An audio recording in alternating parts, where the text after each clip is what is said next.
You can see the question paper. This is 17EE 51 means latest question paper January 2022. What kind of questions come across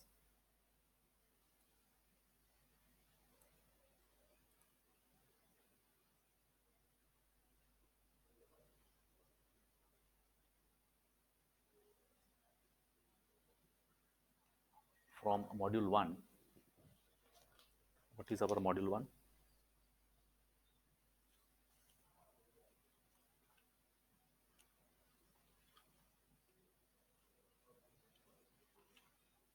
What is our module 1?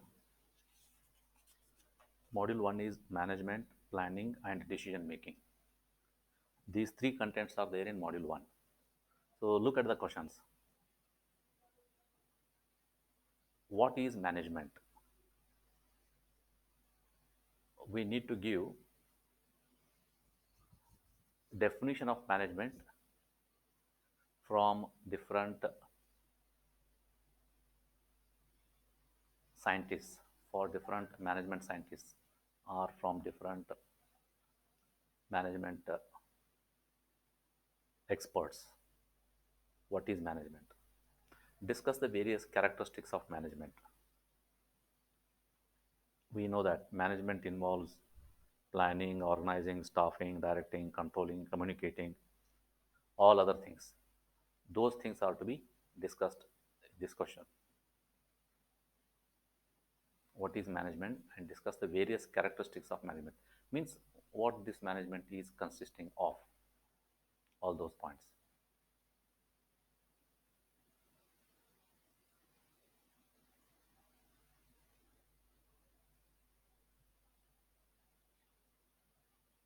Then explain the various roles played by the manager. Various roles played by the manager. What do you mean by this?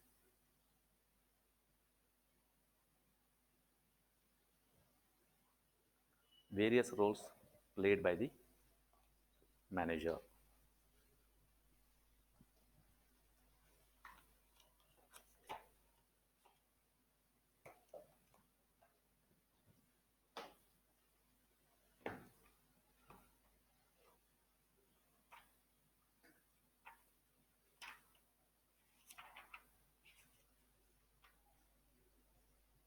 The first question was, what is management, and discuss various characteristics of management. So in which we are going to give the definitions such as it is the art of getting things done through people, which was given by Mary Parker Follett. And also George Terry has given it is a process consisting of planning, organizing, actuating, and controlling performance to determine and accomplish the objectives by the use of people and resources. This is the definition of George Terry. Right? Likewise, we need to give the definitions of management. Then, what are the various characteristics of management? Various characteristics of management. They include various functions. They are planning, POS, DCOR, BLC. Planning, organizing, staffing, directing, coordinating, reporting, budgeting, leading, controlling, and commanding. So these are the various characteristics or functions of management. Again, other definitions given by Newman and Summer. He gives OPLC, organizing, planning, leading, and controlling. So management includes OPLC. Likewise, Henry Fayol, he says POCCO, planning, organizing, controlling, and coordinating. These are the processes involved in management. Likewise, Luther Gulick, POSDCORB, planning, organizing, staffing, directing, coordinating, reporting, and budgeting. So likewise, various people have given the definitions. This needs to be brought in very clearly. So this is expected in this particular question. So management standard definition and management functions, they are the characteristics. And using these characteristics, how the definition of management is narrated by various people. And also, without management, a country's resources of production remains resources and never become production, by Peter Drucker. Therefore, what is management is highlighted. Again, Claude S. George gives the central core of our national as well as personal activity and the way we manage ourselves and our institution reflects with alarming clarity that what we and our society will become. So it is just possible by managing the things, managing the organization.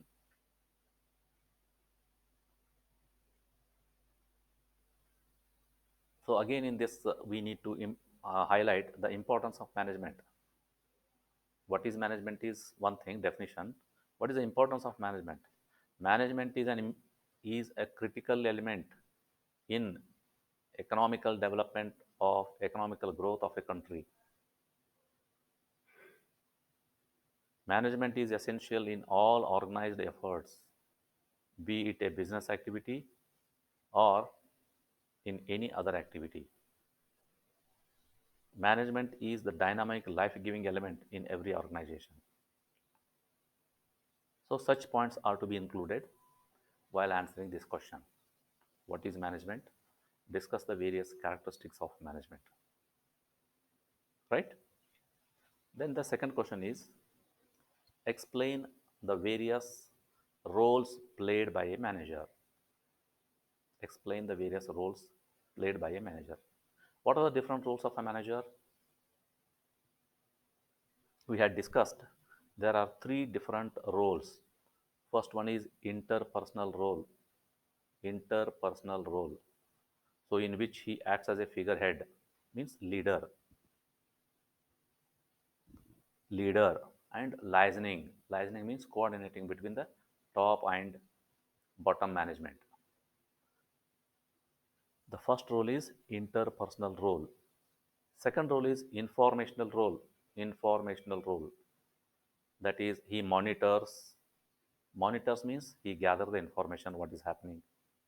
He is a discriminator. Discriminator. He discriminate between the work. Some work is critical, therefore importance is given. Lot of time is spent for that. Some jobs or works are not so much critical, therefore there less energy is spent.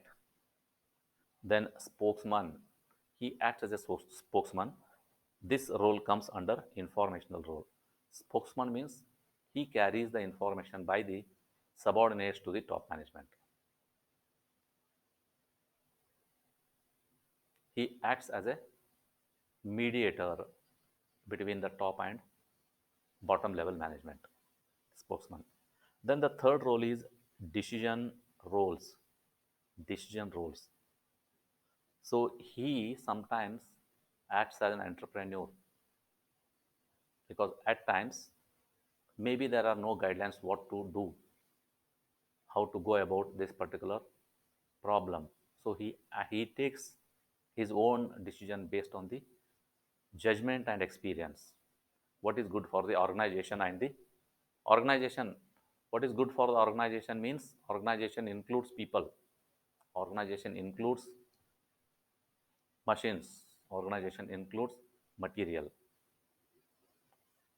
Correct? So his role as a decision maker is entrepreneur. He takes a bold step. And under decision role, disturbance handler. Disturbance handler. If there are any disturbances,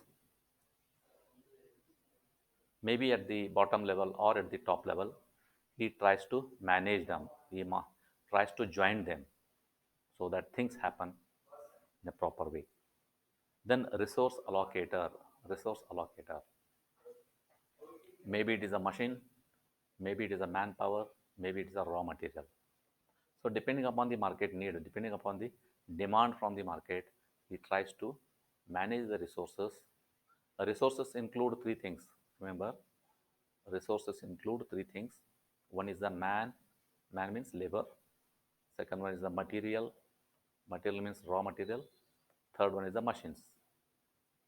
The coordinating all these things so that the finished product can be obtained.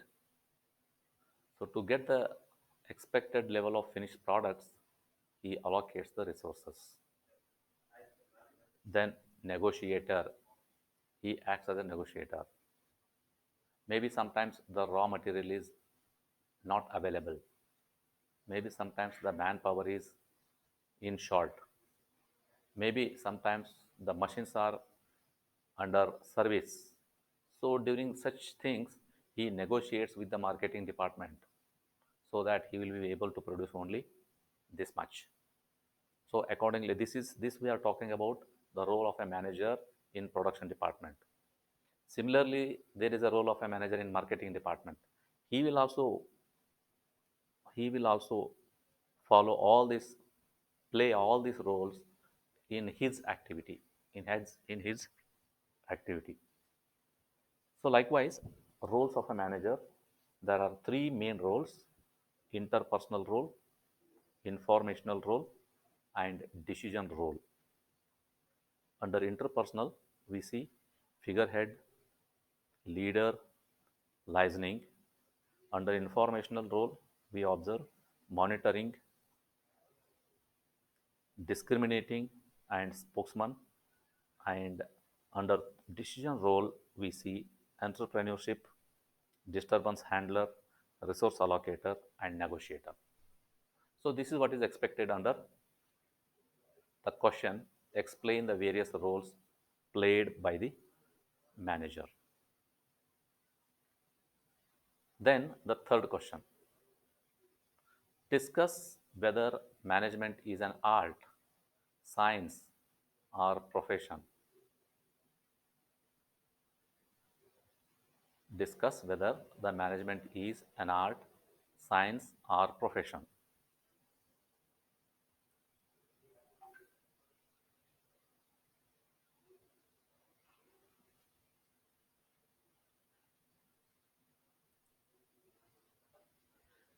This we know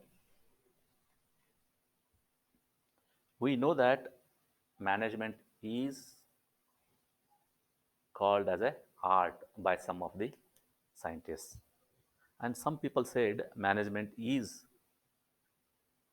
a science, and somebody said management is a profession. Let us see one by one. But ultimately, we saw that it is a mix of all these things. It is also a science, it is also the art, and it is also the profession.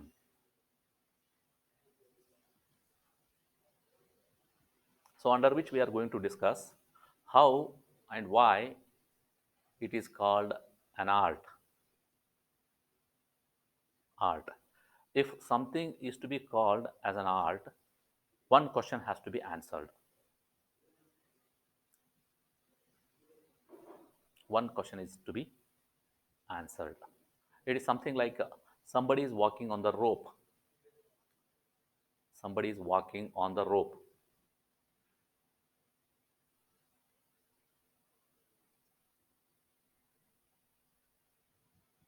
So the basic question comes, how? How? If you are solving the question how, then it becomes an art. So somebody is walking on the rope. It is art. Is it not? It is an art. So the what question we need to ask is how it is possible? How? How is the question? So to call management as an art, How this particular work can be accomplished? We are asking the question how this particular work can be successfully completed, can be carried out.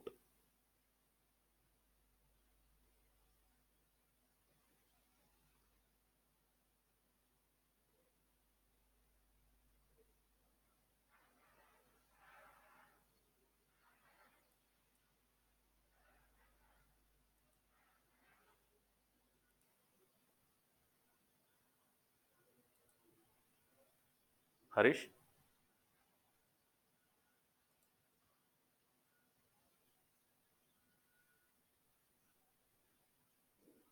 Akshata.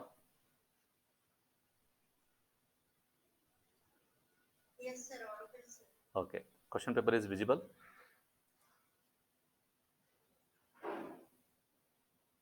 Question paper is visible.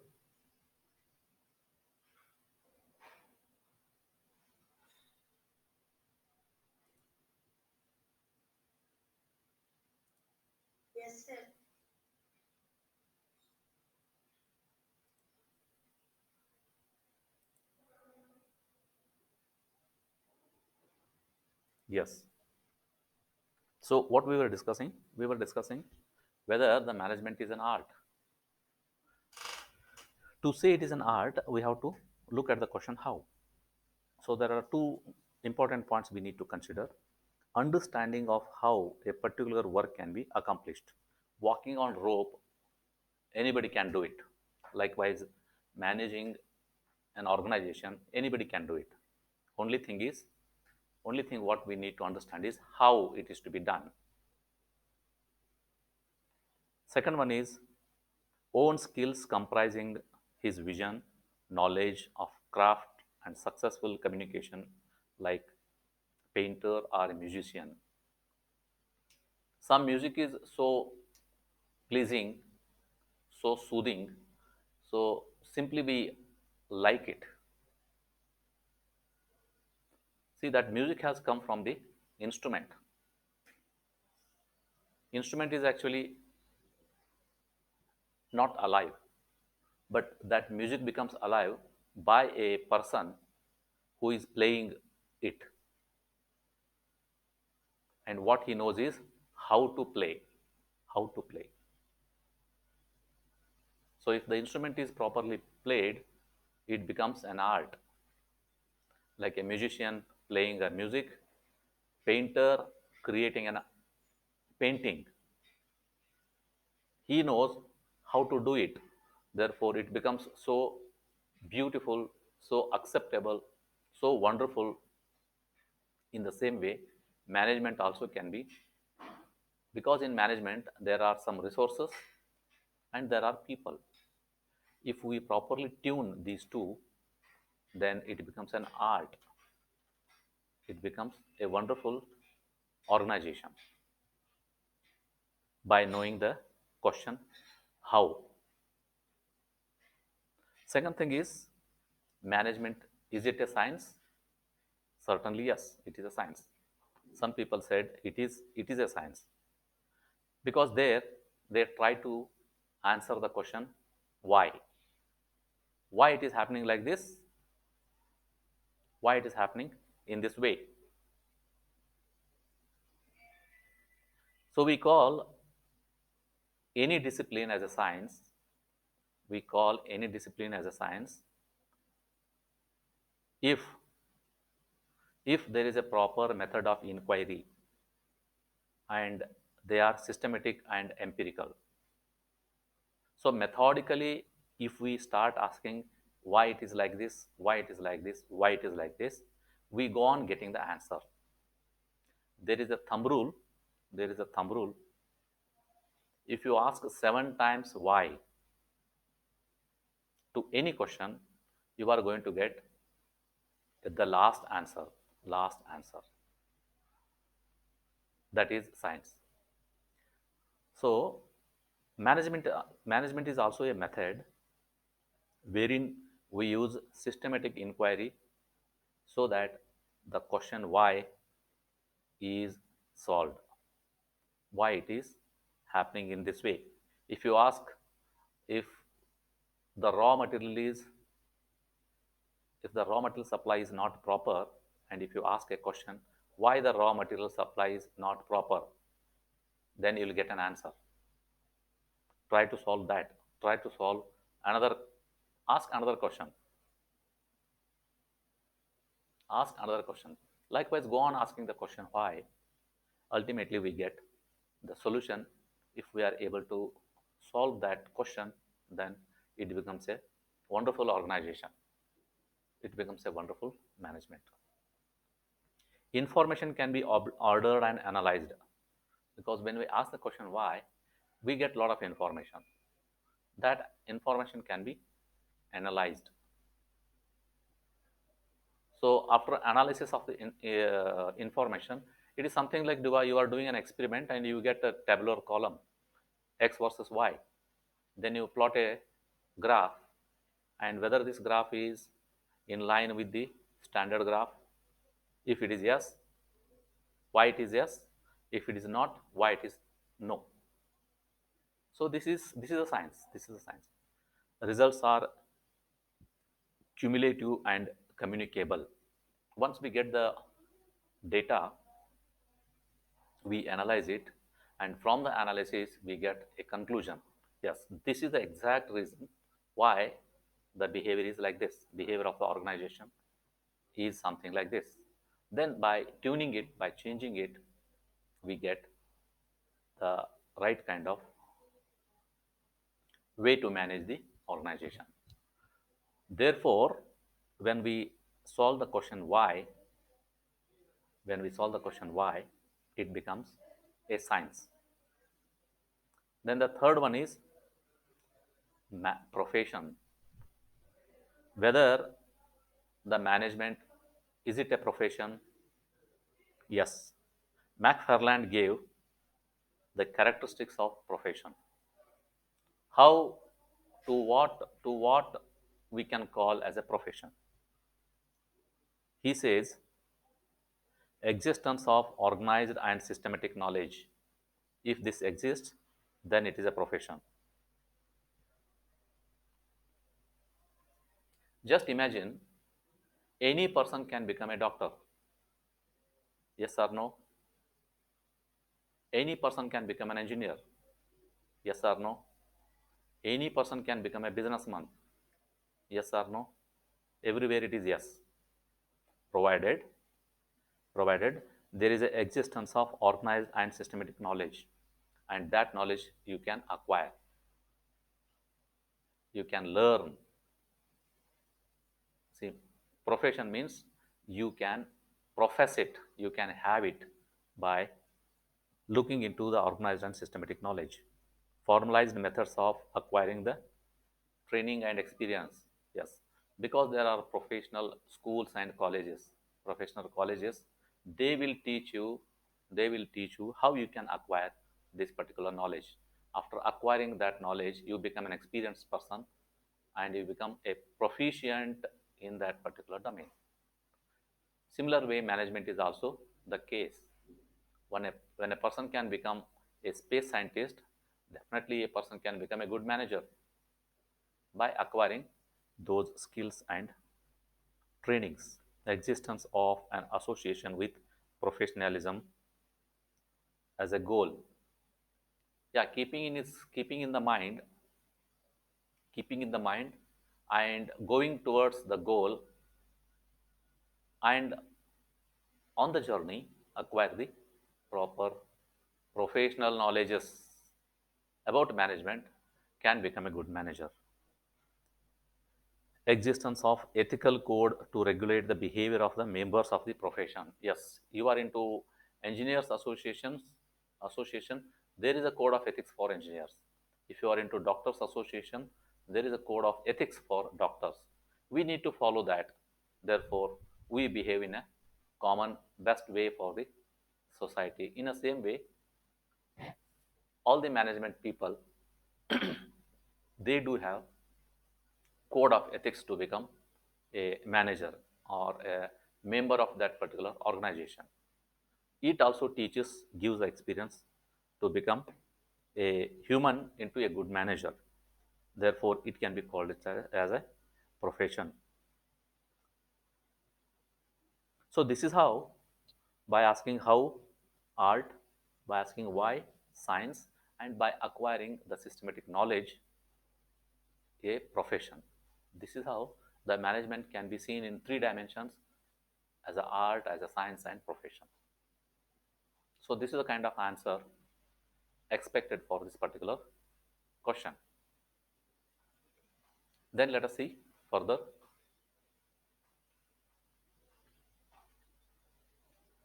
Discuss discuss the hierarchy of plans with examples.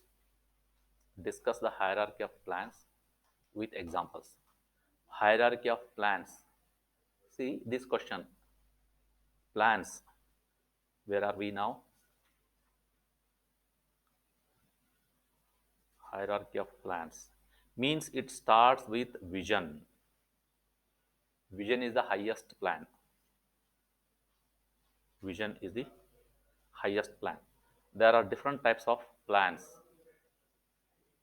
and the highest one is vision, and the least one is operating plans, and again the least of that is procedure. Procedure is the last one, vision is the first one. So let us see one by one the hierarchy. If you put into a organizational uh, plans in a systematic flow chart, first comes vision, then mission, then objectives, then strategies. Under strategies we have three types. One is repetitive, that is also called standing plans. Second one is non-repetitive, they are called single use plans. And also we have case to case basis, that is called business plans with respect to customers. So we know what is vision. This is the dream of the organization. This is the dream of the organization, what he would like to be remembered as. Remembered as. So this is the dream of the entrepreneur, creating about the direction that his business should pursue in future. That is a vision. Vision is very broad and it is a lifelong. With one vision, entrepreneur lives his life.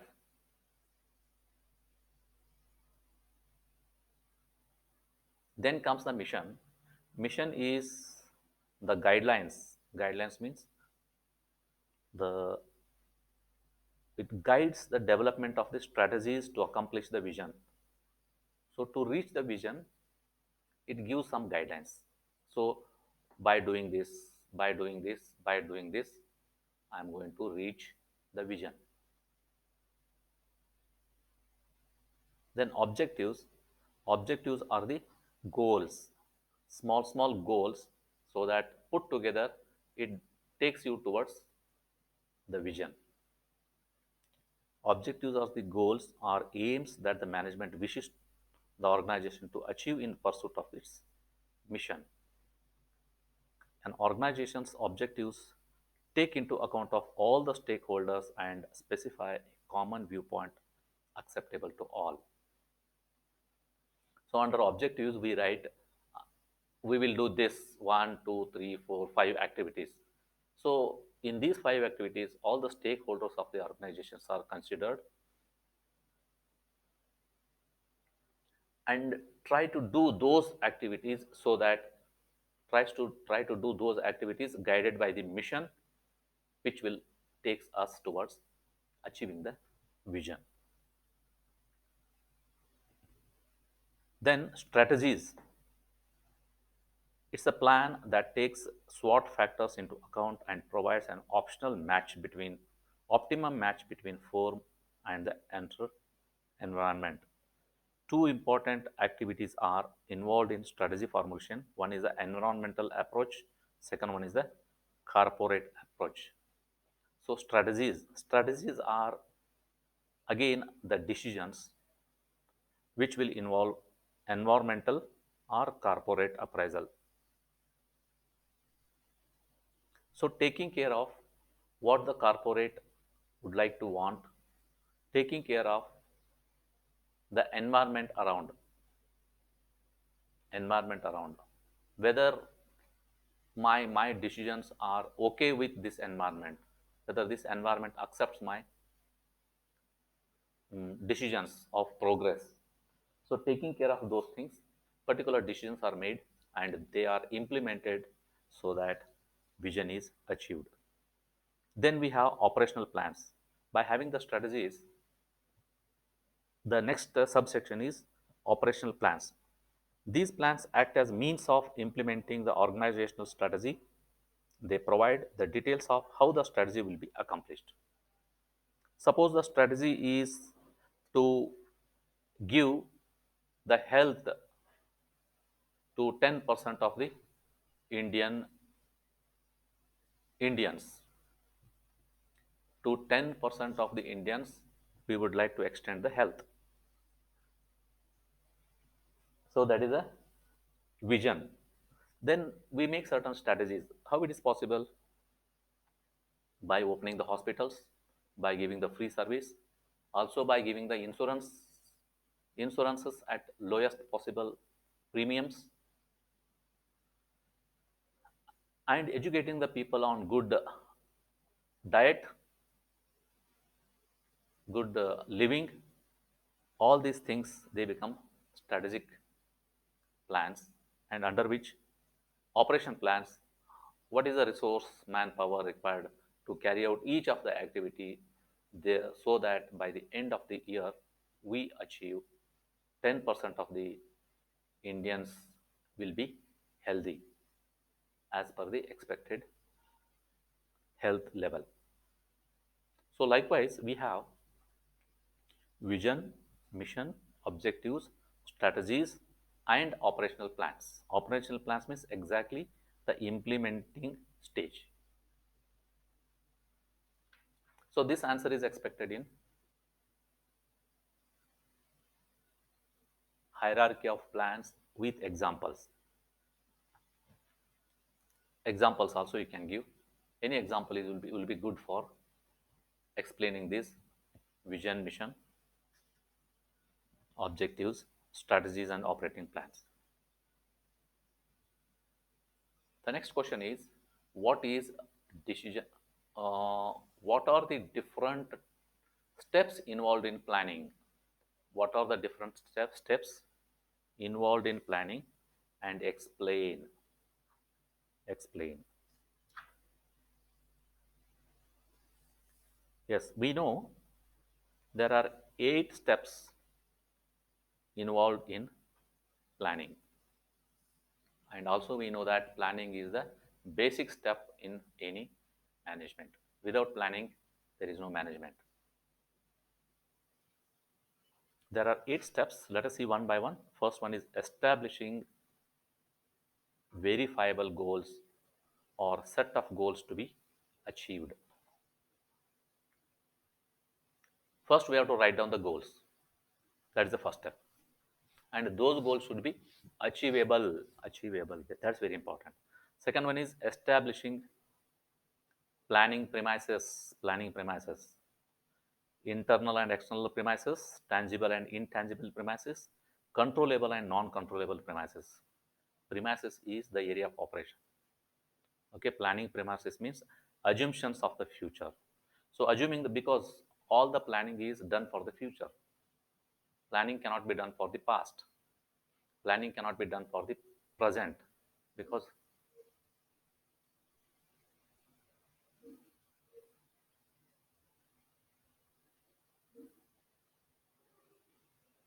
because is the screen visible?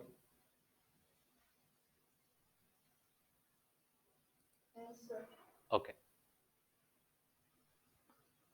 Planning cannot be done for the past. Therefore, premises, we are talking planning premises means it is assumptions of the future. Assuming certain things for the future, what are the internal and external premises? What is tangible and intangible premises? What is controllable and non-controllable premises? These things we take care. Then the third step is deciding the planning period. So within how many years, within how many months we are going to achieve this. That's called lead time in development and commercialization of a new product. So if I'm planning for a new product, so by when I'm going to launch it? This you might have heard in case of movie releases. Movie releases. Some producers, they announce, they only release the trailers and they market the movie in such a way that by the time when it is released, huge rush is there to watch the movie. So they, if they are planning to release in 2022, they will start talking about it right now. Right now, this is how. What is the lead time? So by when we are going to release the actual product, then time required to cover capital investments or the payback period, that is also important. So when I'm planning to release this new product, by how many months, by how many years, I'm going to get returns on the investments. So my investment becomes zero at that point. Later on, I can start gaining the profit. So length of commitments already made. Because for doing any business, we need funds, and that funds generally we mobilize from different resources. And what is the rate of interest, and how much will be the paid up value by next 5 years, and how much I am going to earn, what percentage of that earning has to be given back towards the loans. All these calculations will come under deciding the planning period. Then finding the alternative course of action. If this particular plan fails, what is the exit? How do I exit from it? And what are the other things I can perform? That is also part of the planning. Evaluating and selecting a course of action. So there are methods to exit the present plan, and what is the best out of that? What is the best under such situations? Evaluating and selecting a course of action. Developing deliverable plans. This is very important. Some plans generally we may be having, but they are not implementable, they are not executable. Such plans are useless. Establishing and deploying action plans. So deploying action plans, because there are people involved in executing this plan, all the people of the organizations are to be made known about the vision of the institution, so that they work in cohesion, they work together towards achieving the vision. Measuring and controlling the progress. Yes, every day we see the progress, every year we see the progress. It should be measurable, whether we are online or we are deviating. If deviating, again take corrective actions so that we go ahead. So for that, some kind of measurement is required and some kind of controlling is required. These are the 8 steps in planning. Okay, further questions let us discuss in our next class. So now let me stop for the day.